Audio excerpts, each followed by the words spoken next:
but it's not as personal nga mulowooza nedda ffe tuli kukola ssente tuli mu industry okitegeera moving the entertainment industry nga bwelina okubeera but some of it is just showbiz.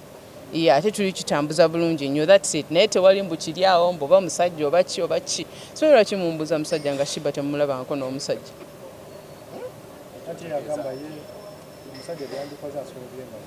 sikutegeera ati kati tuba tulwanira musajja ki ataliiyo yeah definitely nomusajja si achievement omusajja destiny buli mukazi muwala waba akulanga muto aba amanyi nti at a certain point I'll get married I'll have kids you understand like fena tukula tushiraba the Cinderella story all the stories that when I grow up I'm going to find a nice man you know get children and live a happy life happily ever after all of us children tukula twagala ekyo so marriage is a destiny si achievement. Yes, ekivulu at first kyali kyange naye netegekedde nze nganze era ne Sheebah naye abadde ategese ekivulu nga kike then omukulu wa Victoria University n'atutuukirira n'agamba lwaki temukola why don't you have a healthy battle between the two of you mukole show nga mwe since mwembi mwagala ekifo on the same day lwaki temukola show wamu okitegeera ne tumusaba ssente ezaali awo na buli omu n'amuwa ssente ze yasabye so it has officially become a battle now. Bagamba tulina music. Nti alina music alina hit songs. Buli week kumpi ata. Bajja ku show buli alowooza nti sina music ajja ku show ajja kulaba olunaku kino music waali okitegeera waliyo reason lwaki omuntu bafande all over social media na buli wamu bali ku Cindy buli gwobuuza agamba nti Cindy yasinga waliwo reason lwaki kati njagala mujje mugirabe and then also njagala mujjukire nti nalina concert already najjuza Lugogo 3 years ago before any other female artist had done it kiba kitegeeza music waali so yena ayinamu ka confusion nti kijja nkushoja kola nti nina music then also bafani balina otegeera nti music si mandaazi nti gatuuka ne gakola ki ne gonooneka si mmere nti oba omuceere ogutaddeko mbwenkya ne gwonooneka no it's music if it's good music awangala ebbanga nebbanga music tebamuwa myaka if it's good music abeerawo mpaka.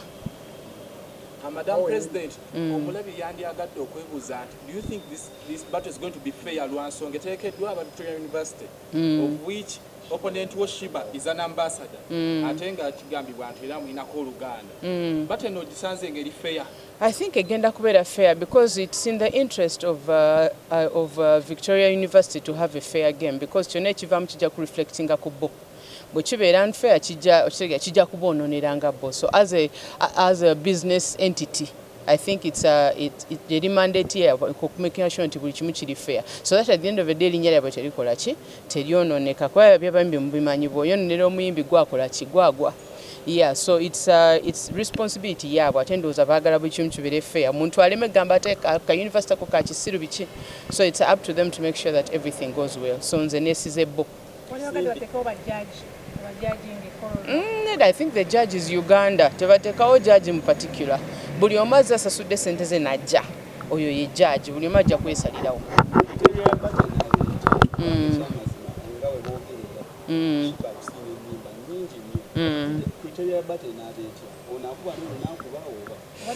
Tuli kutuula ne production company okudeciding how we are going to do the battle.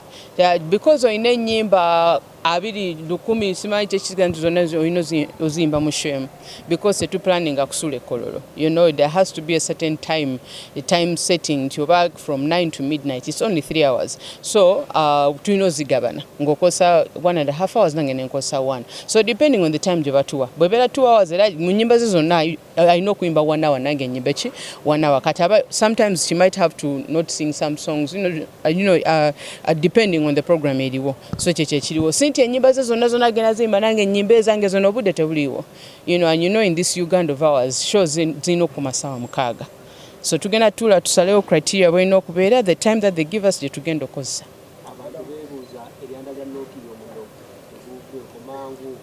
Omuliro gwa Nokia tegugwangako nga gutandika gutya leero nga lwaki gutandika leero no it's a very reliable gadget that's tekigenda tandika leero. Yes, fire.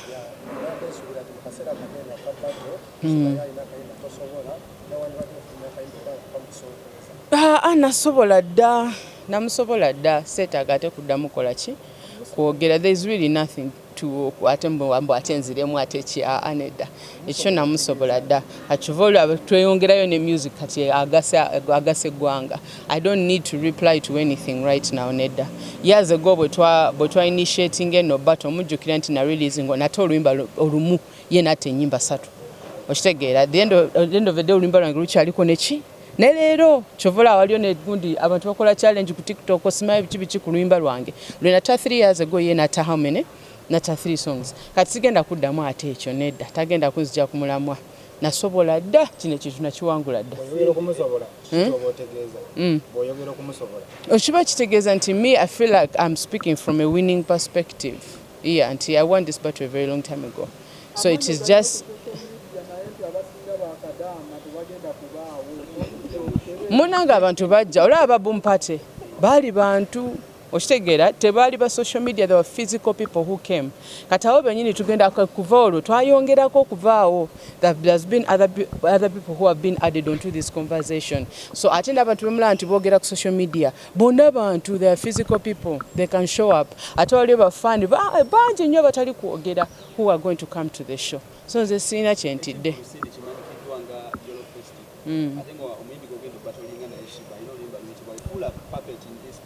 I'm not a puppet. Nobody can afford to use me in that way. Tewali agenda kunkaka kuvayo wakambu nonzije mbukubanga batimbye erinnya lyange. No, it's a business. I've been paid and I'll show up at the event. And I don't know if we're still calling it the YOLO event or not because we're having those meetings this week. But it really doesn't matter what is on the poster. As long as the king herself is showing up, I am not anybody's employee. Ndi kutuukawo nganze mu capacity yange nze nganze.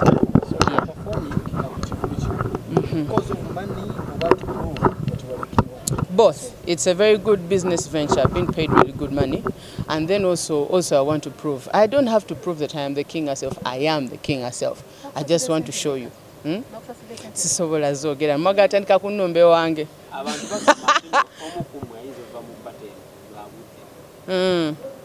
Hopefully not. Hopefully at the end of the day nti gundi wegwa buli omu asigala nga wakabi, because I'm sure nti waliwo bafanda bajja okuvaayo nga still ayagala artist bagamba bamuwangudde bati bamuwangudde nze gwenkola ki gwenjagala. So I think hopefully at the end of the day tewali artist agwa, kisinza ku ngeri gye tu handlingamu situation eno naye we should be fine kuba brand zombi ziri strong.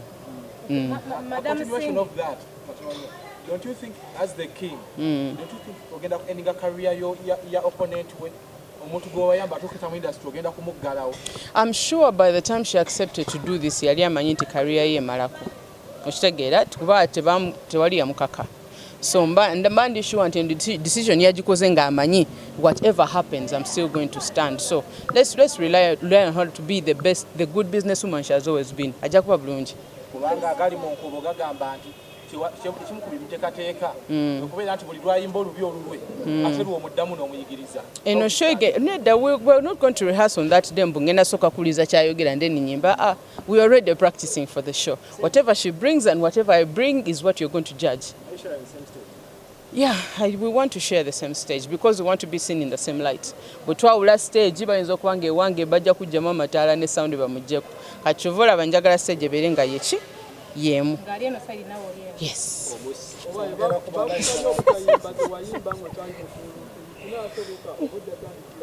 Tewali yansabye kukola kintu kyonna. There's nobody who has to. Aba social media sibe bankolera show yange. Tewali kituta. Tewali buzibu nno bwe tulina. We're just two business people are handling business the way we know how. Okitegeera ate kati mwe bafaani mwe abajubisa nnyo bino ebintu. But it's not as personal nga mulowooza nedda. Ffe tuli kukola ssente, tuli mu industry. Okitegeera moving the entertainment industry nga bw'erina okubeera. But some of it is just showbiz. Yeah, ate tuli kitambuza bulungi nnyo. That's it. Naye tewali mbu kiri awo mbu oba musajja oba ki oba ki. So lwaki mumbuuza musajja nga Sheebah temulabangako n'omusajja? Ati yagamba ye omusajja byandikoze asuubye. Sikutegeera. Ati katuba tulwanira musajja ki ataliyo. be like okubeera n'omusajja si an achievement nga gwoki? Yeah, definitely n'omusajja si achievement. Omusajja destiny. Buli mukazi muwala waba akulanga muto aba amanyi at a certain point I'll get married, I'll have kids. You understand? Like fena tukula tushira the Cinderella story, all the stories that when I grow up I'm going to find a nice man, you know, get children and live a happy life happily ever after. All of us children tukula twagala ekyo. So marriage is a destiny, si achievement. Cindy nga tumaliriza. Okyeyita president wa Uma era gwe president wa Ndi president seyita. Wasigalamu nani? Muuma namu tiimu yange yonna abantu abavuddewo gwe mmanyi ali confirmed ye Hanson Baliruno yekka. Ate tuli mu reshuffle no week tugenda kulangirira our next vice president, tugenda kufilinga position zonna tubayite mu butongole mu bitegeere ekyatambula na leero. Ate mwalabe Madam Fina who is one of the pillars ya Uma yakomyewo mu Uma. So Uma is doing very well. Era kigambibwa nti omukulu wa Ekibenda aliyogerako naffe n'agamba Cindy bakumme ekifo mu federation ensonga lwaki wagaana kubanga Uma ebeegatta. Nedda tewali yali annyimyeko ekifo kuba nakati baagala kimpa kati just nze njagala batereeze ebintu ebyo engeri gye babikolamu then nnyingire mu kintu kyentegeera. That's the only point. Si kubanga banyima ekifo nedda tebanyimangako. Definitely there are hopes. Kati kyenjagala Uganda etegeere. We need to federate as artists, as associations. We need to federate. It's a very good idea, but we have to federate with the right terms as tukolera. Kati kyetwagala federation etegeere nti mutekewo emitendera nga gikolera buli omu si mmwe mwekka. Then ffe tujja kuyingira ki mu kintu naye nga idea federation nnungi just tebannatereeza. Wonna we batereereza ne kalubenca Uma ejja kukola ki ejja kujja federating. Fina yagamba ebyali mu federation yayita bitegeera. Ebintu bya Uma obitegeera nti biri straight kino kiri kyekiri. Kati ye ekya federation teyakola ki teyabitegeera naga omanyi ki kanzireyo ku kintu kyentegeera Uma engeri gyetambuzamu ebintu byayo kwekudda mu Uma. That is the understanding gye tulina. Naye gundi wano bebadde boogerako federation bye yali eyogerako. Don't you think that mwanitudde ku tebeemu nemulabanga mutambuza ekintu kyekyo? Yes, kati I want people to know that tusobola okukola ne federation. Yadde mwetuli oba tetulimu tusobola kukola ki okukola ne federation. Kiringa wonobeera n'ennyumba n'oga nti ennyumba yange nnene mujje mukole ki mugibeeremu. Ngamba akayumba kange kati ninayenze kentegeera ye Uma okitegeera. We don't have to live together to be in the same house tusobola okutambula nedda. Tusobola otambula ne federation nga bali wano nga naffe tuli wano naye nga tetuli wamu naye nga tutambuza message yeki yemu tetulina buzibu awo. Tusobola okulobinga ffenna okuattendinga meetings ffenna as different entities ekyo kisoboka. Obuzibu buli mu kwegatta kyokka okujja wamu mbu ffenna tuli mu federation kyekyo kyokka obuzibu buzze. Osobola okukolera mu federation nga Sheebah vice president ng'oli under Sheebah? Yes, absolutely. Federation bwebanga etambuza ekintu ekigenda okuyamba association yange sifudde yani atuddeawo kasitaba ng'omulimu gwagukola tuba tujja kutambula. Omwana kyavudde n'agamba nti no battle against Uma ne federation. No, not at all. Not at all. Tekiri kyembamula nti some members of a federation wadde era bawagira Cindy bagamba nze mpagira Nokia banze mpagira Cindy biki because it's not tekiri about federation and Uma nedda. Wamala nokkiriza nti gwe Nokia. Sikkirizangako. Naye ye reference n'agamba nti abantu bagamba. Oli n'agamba nze ndi wa Nokia nze ndi wa kisigambe mbu nze ngamba nze ndi Cindy Biebe. Otegera nze ndi Cindy Biebe the king herself. Siri simu ndi muntu otegera.